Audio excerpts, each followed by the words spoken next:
یہ اخوت بھی ایسا ہی ایک قصہ ہے کہ ہم نے دوستوں کے ساتھ مل کے کہا کہ ہم نے کچھ لوگوں کی مدد کرنی چاہیے، خدمت کرنی چاہیے، آنسو پوچھنے چاہیے. تو پھر ہم نے سوچا کہ کیا راستہ اختیار کیا جائے. بھیک دینا تو اچھا نہیں لگتا، خیرات پہ ہم نے لوگوں کو پالنا شروع کر دیا ہے. یہ عزت نفس کے مطابق نہیں ہے. تو ایک رستہ نظر آیا جس کو کہتے ہیں قرض حسن. یہ آپ اپنے بھائی کو، دوست کو 10-20 ہزار روپے دے دیتے ہیں ضرورت کے وقت، پھر اتنے پیسے واپس لے لیتے ہیں. تو ہم نے کہا کہ اگر اس کو ہم ایک انسٹیٹیوشنل ارینجمنٹ کے تحت دیں، بہت سے لوگوں کو بہت سے پیسے اسی طرح سے دیں اور ان کو کہیں کہ اس پیسے کو اپنے کنزمپشن میں استعمال نہ کریں، بلکہ اس پیسے کو آپ کوئی چھوٹا سا کاروبار شروع کر لیں. آپ کو یقیناً علم ہوگا کہ چھوٹے چھوٹے کاروبار 10, 20, 30, 40, 50 ہزار روپے سے ہو سکتے ہیں. مثلاً آپ نے کوئی دیکھا ہوگا کہ کوئی شخص پھل کی ریڑھی لگاتا ہے، کوئی گدا گاڑی بناتا ہے، کوئی گروسری اسٹور ہے، کوئی عورت گھروں میں کپڑے سیتی ہے، کوئی پلمبر ہے، کوئی الیکٹریشین ہے. تو اگر کسی کے پاس فن ہے، سکلز ہیں، لیکن اس کے پاس سرمایہ نہیں ہے کہ وہ سامان خرید سکے، کاروبار آگے بڑھا سکے، تو وہ گیپ ہم نے پورا کرنے کا فیصلہ کیا. تو اس مقصد کے لیے ایک قرض حسن فنڈ بنا لیا. اس میں آپ جیسے دوستوں نے کچھ کنٹریبیوشن، کچھ ڈونیشنز دے دیں، اور پھر اس طریقے سے ہم نے وہ قرضے جو ہیں ایک نظام کے تحت ضرورت مند لوگوں کو دینے شروع کر دیے. تو سفر لمبا تھا، لیکن پھر بہرحال اس میں خدا کی رحمت شامل ہو گئی کہ یہ اخلاص، ایمان، احسان اور انفاق جیسے جو اصول ہیں ان کے اوپر کھڑا تھا. پھر اس سب کے پس منظر میں جو ایک بنیادی سرچشمہ فیض سے میں کہتا ہوں وہ ہے مواخات مدینہ کی روایت.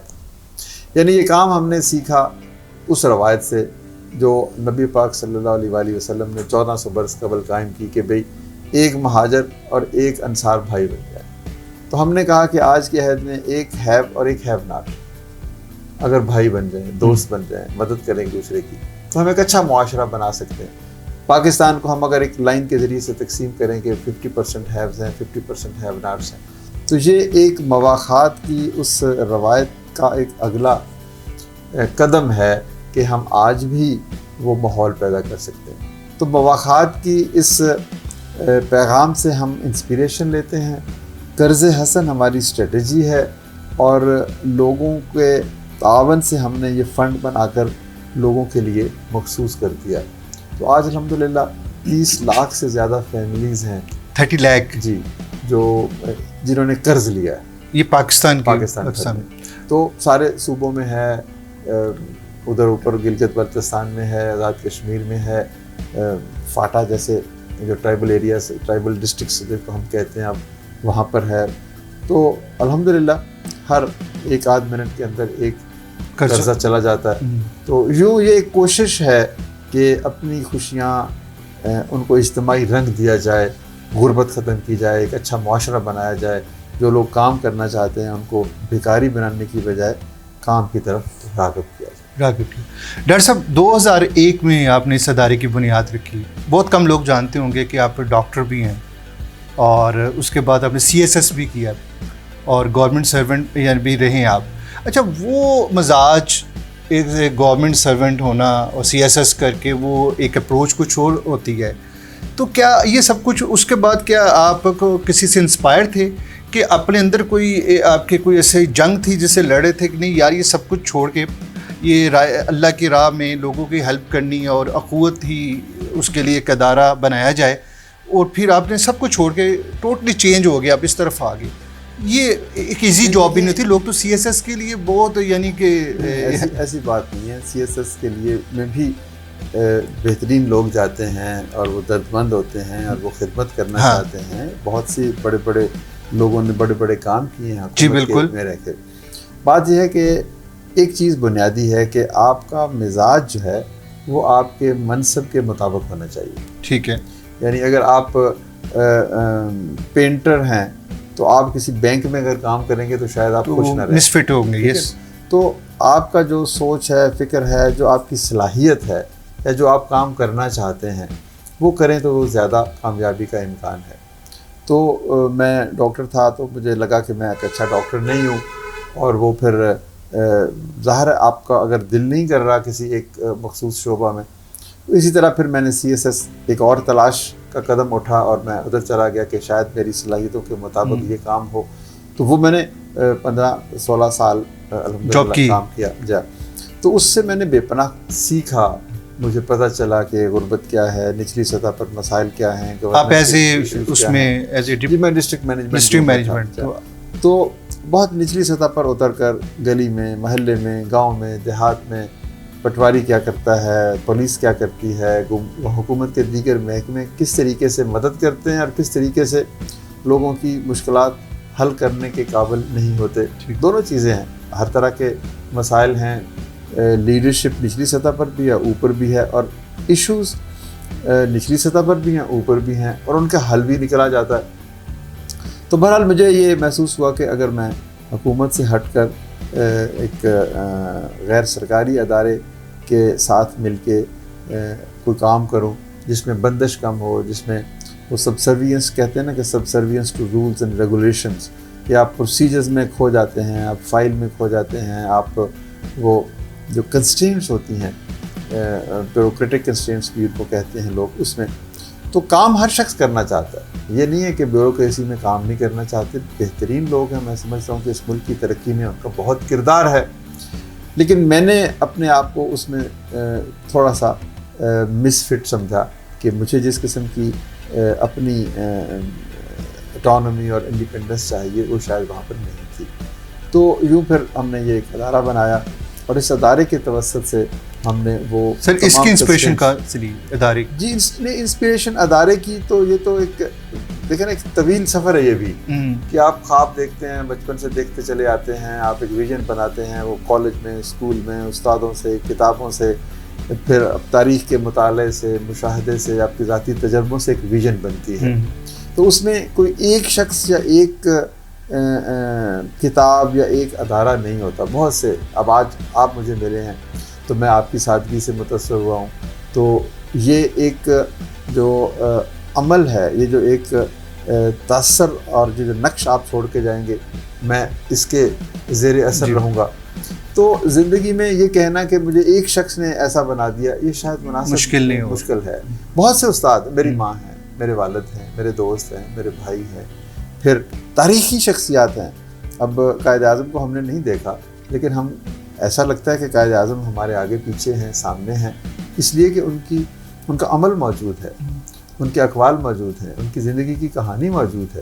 تو اسی طرح کنٹمپریری شخصیات ہوتی ہیں. اسی طرح ہم پیچھے اور لوٹ جائیں تو نبی پاک صلی اللہ علیہ وسلم کی ذات، وہ ہم سب کے لیے کتنی مقدس اور کتنی قابل تقلید ہے. تو آپ ان کی زندگی کے مختلف اوقات دیکھتے ہیں تو پھر آپ کو پتہ چلتا ہے کہ زندگی کے معنی کیا ہیں، زندگی کو کیسے گزارنا چاہیے، اور کیا ہم نے خدا کے روبرو کبھی پیش ہونا ہے یا نہیں ہونا. تو یہ میں کسی ایک شخص کو، ہاں یہ ہو سکتا ہے کہ کسی ایک شخص کا کردار آپ کی زندگی میں زیادہ نمایاں ہو، تو لیکن بہرحال یہ کہنا کہ صرف ایک ہی شخص کی بدولت وہ ممکن نہیں ہے. جیسے ہمارے پرائم منسٹر صاحب ہیں، وہ اکثر اوقات کہتے ہیں کہ میں نے اپنی ماں کو دیکھا کینسر جیسے وہ ڈیزیز میں مبتلا تھی، اور وہاں سے میں تھوڑا سا مجھے ہوا کہ میں یہ کینسر کا ہاسپٹل بناؤں. ٹھیک ہے، تو وہ چینجنگ تھی، ان کی لائف چینجنگ تھی. ایسا تھا، بہت اہم تجربہ ہوا، ان کو دکھ ہوا، انہوں نے اپنے صدمے کو طاقت بنایا. تو اس لیے میں پوچھنا چاہ رہا تھا کہ کچھ حالات و واقعات ایسے ہوتے ہیں، بہت سارے ہیں، وہ سرکمسٹانسز. آپ تفصیلی اگر جاننا چاہتے ہیں تو آپ کو میری کتاب پڑھنی پڑے گی، اس کا نام ہے اخوت کا سفر. اخوت کا سفر. تو اس میں یہ بہت سارے کچھ واقعات میں نے دیے ہیں جو آہستہ آہستہ لمحہ بہ لمحہ آپ کی زندگی کا حصہ بنتے ہیں اور پھر آپ کے لیے نئی راستے متعین کرتے ہیں. نئے راستے متعین. جی ناظرین، اخوت کا سفر جو ابھی جاری و ساری ہے اور انشاءاللہ جاری بھی رہے گا.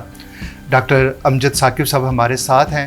اس وقت ہم لیں گے ایک اسمارٹ سا بریک. ملتے ہیں ہم آفٹر دی شارٹ بریک. جیت نہیں لینی، وہ مجھے آپ 10,000 روپے دے دیں، میں سلائی کی مشینیں خریدوں گی، میں اپنے بچوں کا پیٹ پالوں گی.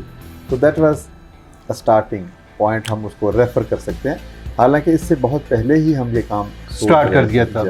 تو وہ لے گئیں اور ہم سمجھتے تھے کہ یہ واپس نہیں کریں گی، لیکن 6 مہینے بعد وہ ہنستی کھیلتی ہوئی آئیں اور آ کے انہوں نے کہا یہ آپ کا 10,000 روپے ہے. میں اب جی ویلکم بیک ناظرین.